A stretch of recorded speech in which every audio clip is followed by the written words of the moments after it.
اچھا ٹھیک ہے سمجھ گیا۔ بسم اللہ الرحمن الرحیم۔ مرزا جیلمی نے بیت المقدس کے حوالے سے ایک بیان دیا ہے کہ اگر بیت المقدس یہودیوں کے حوالے کر دیا جائے تو چند شرائط کے ساتھ مجھے ذاتی طور پر کوئی اعتراض نہیں۔ نعوذ باللہ ثم نعوذ باللہ۔ سیدنا عمر نے جب یہ ٹیک اوور کیا اور یروشلم کی چابیاں انہوں نے سیدنا عمر کے حوالے کی، انہوں نے اسے انٹرنیشنل سٹی ڈکلیئر کیا کہ یہاں پر یہودی آباد نہیں ہو سکتے، لیکن اپنی جو مقدس جگہ ہیں ان کی زیارت کے لیے آ سکتے ہیں، اور کرسچنس کو بھی اجازت ہے اور مسلمانوں کو بھی اجازت ہے۔ باقی وہاں پہ جو ایک ظلم والا معاملہ اس حوالے سے ہوا کہ یہودیوں نے مسلمانوں کے ساتھ جو وہاں پہ ظلم کیا، کچھ غلطیاں مسلمانوں کی بھی تھیں، لیکن ان کی طرف سے بھی ایک گریٹر اسرائیل بنانے کے اعتبار سے جو کچھ انہوں نے کیا، تو ظاہر ہے اس کی وجہ سے مسلمان تکلیف کا شکار تو ہیں، اس لیے وہ ایفرٹ کرتے ہیں کہ وہاں جو مسلمان ظلم کی چکی میں پس رہے ہیں انہیں نکالا جائے، اور یہ حرم جگہ ہے ہمارے لیے تو یہ ہمارے پاس ہونی چاہیے۔ اگر یہ ان کے پاس بھی ہو، انٹرنیشنل سٹی ڈکلیئر ہو جائے اور مسلمان بھی وہاں پر آزادی سے اپنے معاملات لے کے چل سکیں، جوز بھی کرسچنز بھی،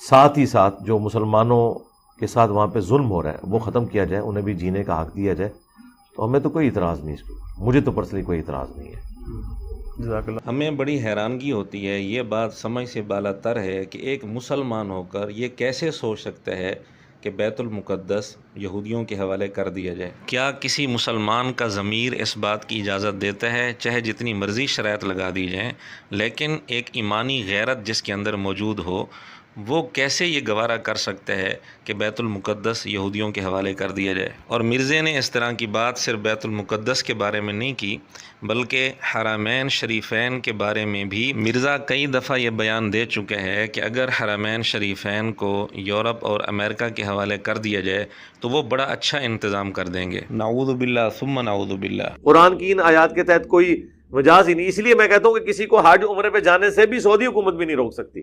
یہ جو انہوں نے انتظامی معاملات میں پابندیاں لگائی ہیں نا، یہ پابندیاں فضول ہیں۔ اس کی وجہ یہ ہے کہ ان کے پاس اتنے ریسورسز ہیں اور ریسورسز پروڈیوس کریں۔ آپ آج امریکہ کے، یورپ کے کسی ملک کے حوالے کر دیں مکہ شریف کو، وہ 1 کروڑ بندوں کا انتظام آپ کو کر دیں گے۔ آپ تو 40-50 لاکھ کو لے کے بیٹھے ہوئے ہیں، وہ 1 سال کے اندر انتظام کریں گے، کیونکہ ان کی اکانومی، وہ کہیں گے ساری اکانومی اس کے اوپر چل رہی ہے، کوئی مسئلہ ہے۔ حرم مکہ میں سعودی حکومت کسی کو کعبے کے اندر داخل ہونے سے نہیں روک سکتی جو مسلمان ہے۔ وہ کہتے ہیں نہیں، انتظام کا مسئلہ ہے۔ سرکار آج آپ ذرا یہ امریکہ کے حوالے کریں، اس سال اگر 30 لاکھ لوگ حج کر رہے ہیں نا، امریکہ کو کہیں گے جی اگلے سال 1 کروڑ آئے گا، وہ کہیں گے جی 2 کروڑ بھیجو، کر لینا انتظام۔ بڑا افسوس ہے ایک مسلمان ہو کر یہ سوچ کیسے سکتا ہے کہ حرمین شریفین کو کفار کے، امریکہ کے، انگریزوں کے حوالے کر دیا جائے۔ اور ہاں، یہی وہ بندہ ہے جس نے بیت اللہ کے سامنے بیٹھ کر اپنی بیوی سے عہد لیا تھا کہ آئندہ کبھی بھی حرمین نہیں آئیں گے، اور پھر فخریہ بتاتا ہے اور یہ بتاتا ہے کہ اب اتنا عرصہ ہو گیا ہم نہیں گئے۔ 2014 میں میں جب آخری دفعہ عمرے کے لیے گیا، وہ بھی بیوی کی ضد پہ، تو میں نے خانہ کعبہ کے صحن میں اس سے یہ عہد لیا تھا کہ ہم کبھی اب واپس حرمین نہیں آئیں گے۔ حج ہم نے 2007 میں کر لیا، 2014 میں عمرہ کر لیا، اب یہ دیکھ لیں آج فروری 2022 چل رہے ہیں، اس کے بعد نہیں گئے۔ میں آخری دفعہ عمرے کے لیے 2014 میں گیا ہوں، آج 21 جولائی 2019 آخری دفعہ حج میں پہلے ہی کر بیٹھا، تو اور وہ بھی زبردستی مجھے میری وائف گھسیٹ کے لے گئی۔ جی ناظرین، آپ نے سن لیا، کہتا ہے میری بیوی مجھے گھسیٹ کر لے گئی، اور فخریہ طور پر، واضح طور پر کہتا ہے آخری دفعہ، یعنی یہ بتا رہا ہے کہ میں اس کے بعد نہیں جاؤں گا، اور وہاں جا کر اس نے بیوی سے یہ عہد لیا کہ آئندہ حرمین کبھی نہیں آئیں گے۔ کیا یہ مسلمانوں والا ذہن ہے؟ کیا یہ تعلیم حضور علیہ الصلوۃ والسلام نے دی ہے؟ یہ جو کہتا ہے کہ میں لوگوں کو حضور علیہ الصلوۃ والسلام کے ساتھ جوڑ رہا ہوں، حضور علیہ الصلوۃ والسلام کے ساتھ اسی طرح جوڑ رہا ہے کہ آئندہ میں حرمین کبھی نہیں آؤں گا؟ اور کیا کسی صحابی نے یہ تعلیم دی ہے؟ 1400 سال میں پوری امت کے اندر کبھی کسی نے اس طرح کی حرکت نہیں کی، اس لیے اس نے تو حرمین کو یورپ اور امریکہ کے حوالے کرنے کی بات کرنی ہے۔ ظاہر ہے جب اس کا مزاج ہی یہی ہے، جب اس کی سوچ ہی یہی ہے، تو اس قسم کی باتیں تو اس کی زبان سے نکلیں گی۔ یہ تھے اس کے خیالات مسلمانوں کے بنیادی ایمانی روحانی مراکز کے متعلق، اور اذان کے متعلق بھی اس نے اس طرح کی بات کی ہے، وہ بھی ذرا آپ سن لیں۔ نعت پڑھنا ہو تو سپیکر بند کر کے پڑھیں، غلط کر رہے ہیں بالکل۔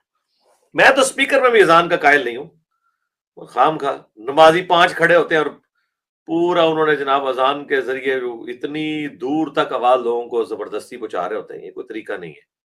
جی ناظرین، آپ نے سن لیا، سپیکر پر اذان اس کو پسند نہیں ہے۔ اب ایک طرف تو اذان کے متعلق یہ چاہتا ہے کہ لاؤڈ سپیکر پر اذان کا سلسلہ بند ہو جائے، کیونکہ یہ خود کئی سالوں سے نماز کے لیے مسجد میں جاتا ہی نہیں ہے۔ اور باقی عام حالت میں چونکہ ایجنسیز کی طرف سے مجھے پچھلے 2 سالوں سے تھریٹس کے حوالے سے بتایا گیا تھا، اس لیے نماز وغیرہ تو میں پبلک پلیس کے اوپر نہیں پڑھتا ہوں، مجبوری کی وجہ سے۔